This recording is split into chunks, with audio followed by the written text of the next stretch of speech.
Good morning, good night, or good afternoon. It's nice to see you. Come back soon. I only worked on this for a minute or two, so this is what you get.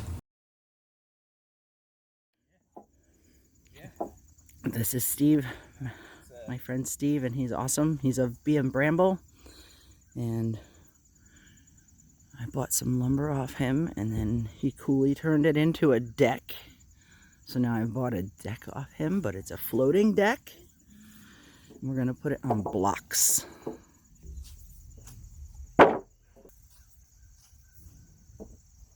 It's like when you're doing something like this, you just got to go from one end, okay? So you're going to see Look it! just matches right up, all right? So you just mark at each one of those, okay? Take your two together, right, your pair, and then you're going to mark, X, X, X, and then go through the framing square, and then boop, boop, boop. And 16 on center means the center of the thing Of the you 2x4. across. Yep. So here are the two end pieces for the deck, and as Steve has demonstrated here, the other parts, the other 2x4s are going to go, and it's 16 on center, which means it's 16 inches, and it'll be in the center of the 2x4s. See? Yeah, typically you're going to be running things either a foot on center or 16 or 24. I hardly ever run things on foot with a foot on center, but people like to. Sure. They just want a little more support, but yeah, it's really not rocket science. I mean, there's a lot of finicky stuff, but just base carpentry skill. Yeah, some of us don't get that. I'm working on it. Is E for end? Hey, Steve. Now, when you start getting into things like complex truss designs, that's when you're really. Well, as I told you, I'm intrigued by trusses. You remember what it was towards the top? There was a collar tie. Wa-la-la-la, wa-la-la-la, wa-la-la-la. Interesting way to finagle them onto the base with the tractor, and then once I get them pinned in to the base, then I can use the power of the tractor to then push the bend, and then I'll just put them right in. Yeah, that's gonna be cool. Yeah, it'll be neat. It'll be neat. Is this E for end? Yep. People are gonna laugh. I asked you that like 10 minutes ago.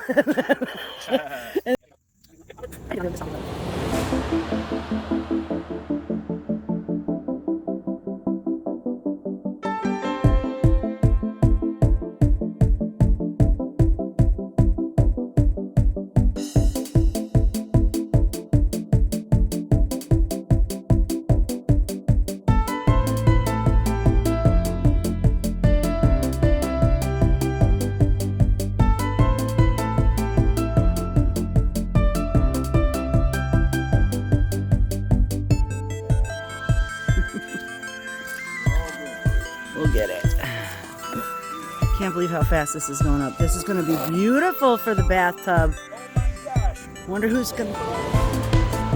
I can't wait to put all the really cool stuff in.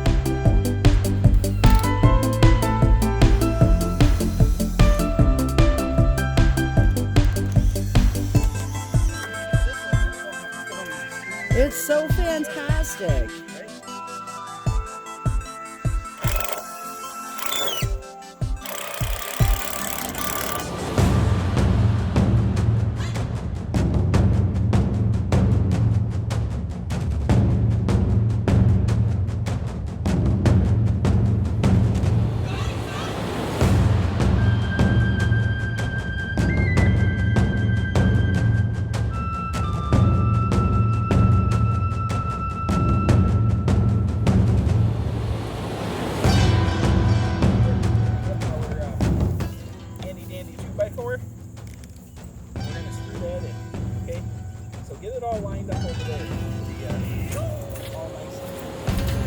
Square and flush.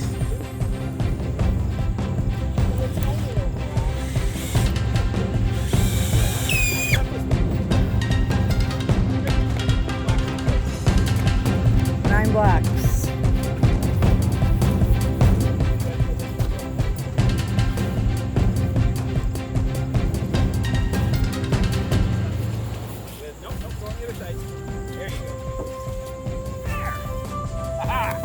Does that go in the... Oh,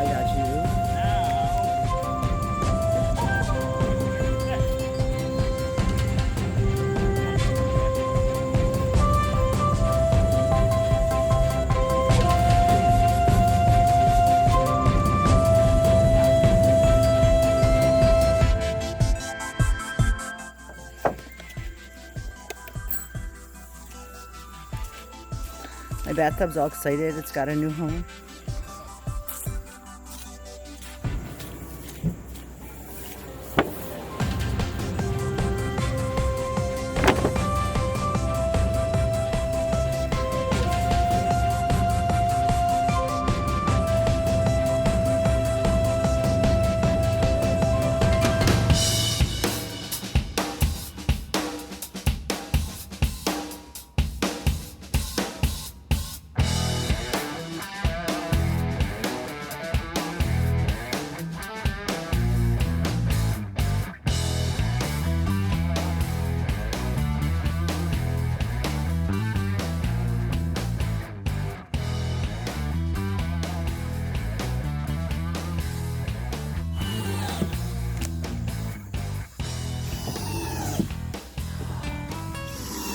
Look at this beautiful deck, guys.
Look how nice, guys. This part of the process I wouldn't even bother taping. Okay.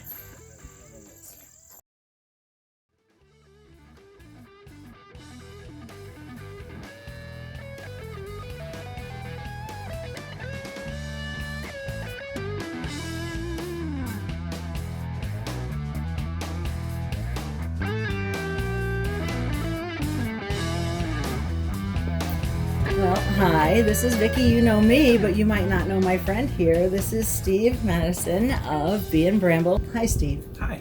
What do we do today?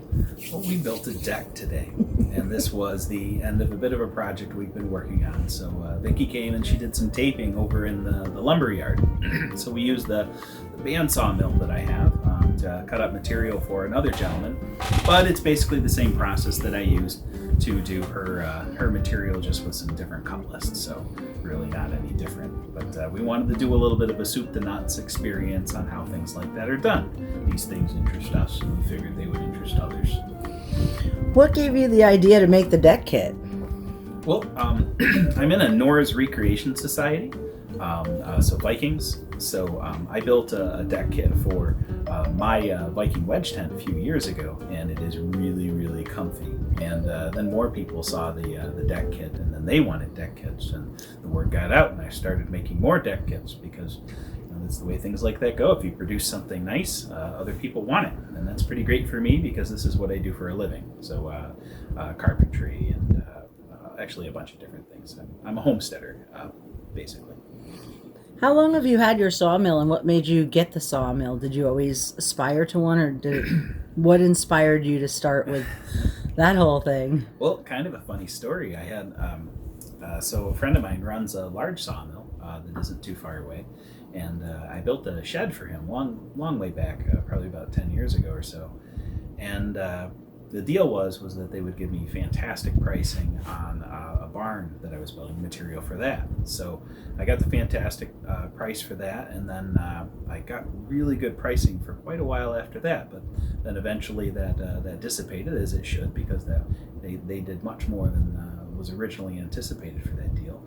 So then I had to pay real money for real lumber, and at that point we had bought a wood lot, and it was just time. It was time to make the transition. So we put together a nice little lumber yard, and I've been making trails to get to all the different points on the property to log different types of material.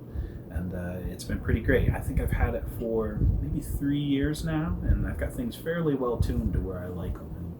And I'm quite glad that we made that purchase, but it was quite the investment. Oh, cool.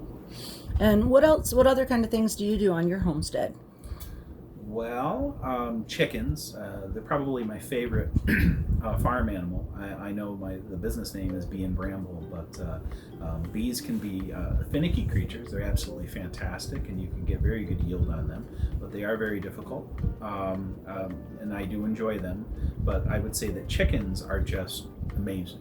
The production that you can get out of chickens and what they can do for you is great. We use a gardening method called the Balfour method, which is where you change by year which side the chickens are on, and then they fairly well weed it out for you because they hit it so hard the year prior, and it's perfectly fertile.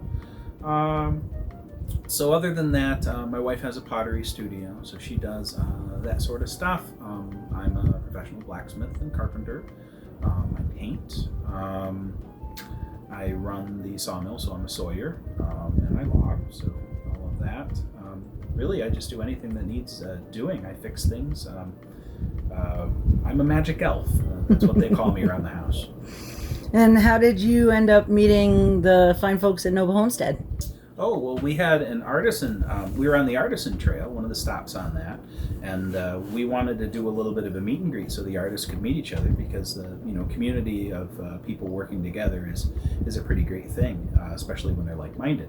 So these folks, they came over to our place, and I built a wood-fired pizza oven a few years back, so I sat around the wood-fired pizza oven and made pizzas for people, and we chatted and got a little bit more contact, and these folks ended up hanging out quite a bit more after the fact. And give us a little sneak peek on what you and Vicki have in the works for other artists around the area that you know and appreciate. Yeah. So the basic idea of this is to work with other artists and have them do footage of interesting things that they're working on, and then have us tie all of this together into a series that's going to be enjoyable and hopefully inspires people. Now, Vicki and I both are quite fascinated by the process that people use for their different crafts and other activities, but also the why. Why would you want to get into homesteading, or why would you want to get into making robots, or casting metal, or shearing sheep? Any of these things. We were fascinated by it, and we thought other people would be too. All right, well, we will get into your why at another time when we can put the spotlight totally on you. But I want to thank you for your time, and also for your very contagious creativity, and also your drive in helping, me get stuck on task and get things done as well. Well, that's great. I really love doing what I do, and I love sharing it. Well, guys, I hope that you guys enjoyed getting to see Noble Homestead again and getting to meet Steve, and you guys can give Steve a big thank you because he inspired us to once again get back on YouTube, and we'll get to show you a whole bunch more wonderful creative things. So, Vicki, you've been gone for a while. Where you been? What have you been doing? Well, we've been here, but we've been busy, and it got a little tricky to take videos while we were doing all of our projects, and we came up with some neat ideas to make ourselves more sustainable. And instead of farming animals or farming produce, we are farming happy experiences. Oh, how do you farm happy experiences? Well, we have 28 acres of beautiful land, and it's way too much for us to keep to ourselves. So we set up some really adorable and slightly glamorous camping spots in the woods around our property, and one in the field. And people come and they can get to have the utmost of privacy, but yet they don't have to sleep on the ground. They sleep in a real bed. They've got firewood already cut for them. And if they want, they can even get room service right to the tent. That sounds pretty great. Can you tell us about the project we were working on today? Oh, it was so fantastic. Thanks to you, of course, Steve, my new friend, Steve. I ended up acquiring one bathtub this summer, and you know me, I gotta go all the way. So of course I got 3 bathtubs, but the one that I really love is this beautiful bathtub. It's a soaking tub. You can sink all the way in, and the best way to take a bath for me is away from the kids. So I put it out in the field, and I put a little screen house around it, and that was kind of nice, but it felt too low. So after talking to my friend Steve for a few, he came up with some lumber for me and then a whole deck kit. So in order for me to understand how the deck kit was put together, he came and showed me. And I'm going to tell you, anybody could put together this deck. So I can't wait to be able to invite other people to come and enjoy this tub in the middle of the field. And there's going to be, we're not sure yet, but there's going to be something really cool that goes around it. And between all the creativity of, my friend Steve and anybody else I brainstorm with, we're going to have quite the experience to offer people. Once again, farmed another happy experience. Well, speaking of that, you sort of got a complete how it's made segment with this. So what did you think about the whole process of doing the lumber and building the deck? And was it fairly user-friendly, fairly simple once it was all explained? Or Totally. That sounds pretty great. Well, thanks for chatting with us. Thank you, Steve, and I appreciate all your help.